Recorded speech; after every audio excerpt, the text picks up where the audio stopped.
Do you know how many Russian weapons being used against Ukraine are reliant on Western parts, called dual-use components? I'm Mikey, military analyst on the Security Brief, and I'll explain how Western manufacturers are helping to fuel Russia's war machine. This year, up until June, Russia launched nearly 40,000 drones on Ukraine. These include decoy and reconnaissance drones, but more than half are called one-way attack drones, comprising of the Garand 2 and Garand 3. This is the Garand 3, a jet-powered one-way attack drone used by the Russians to inflict devastation across Ukraine. That hole on the back is an air intake for a jet engine, manufactured in China. The Garand 3 is an evolution of the Iranian-made Shahed 136 attack drone.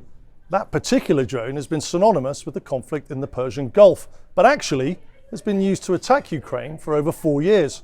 But the Garand 3 is a major step up. It has over twice the speed, twice the range, and twice the payload of the original Shahed. Now, Ukrainian intelligence has identified from debris a vast amount of foreign components in this drone that are being supplied through third parties.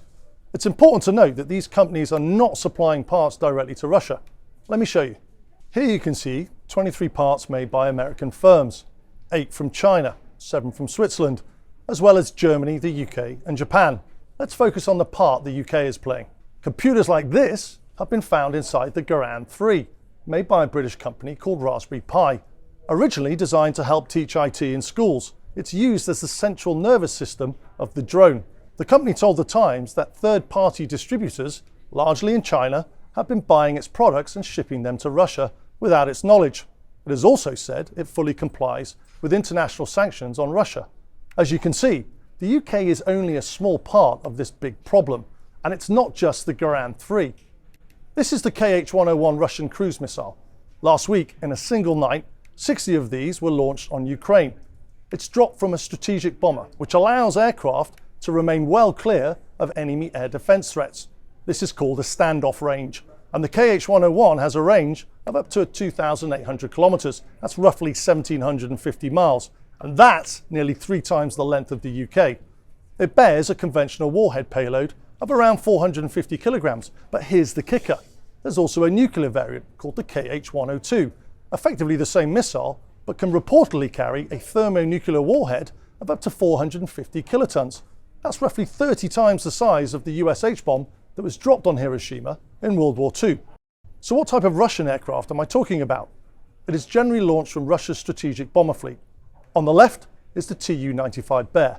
You'll have seen these bombers being intercepted regularly by Typhoon jets as the bombers are approaching UK airspace. And on the right, that's the Russian Tu-160 Blackjack. Remember Operation Spider's Web, Ukrainian drone attacks launched from trucks positioned deep inside Russia? Although these strategic bombers form part of Russia's nuclear second strike deterrent, they were targeted because they are also being used to fire cruise missiles, which are causing devastation across Ukraine. So how many foreign parts are inside the Kh-101? The answer? More than 100. A missile examined by Ukrainian authorities after a deadly strike on a Kyiv apartment block in January found parts from companies based in the US, Germany, Netherlands, China, and Taiwan. The Garand 3 drone and the Kh-101 cruise missile are just 2 case studies of Russia's war machine. Analysis has also identified many other Russian capabilities that rely on foreign dual-use components, from military vehicles to radar stations and helicopters. So the same countries that are providing military and financial assistance to Ukraine are home to the companies that are enabling its destruction.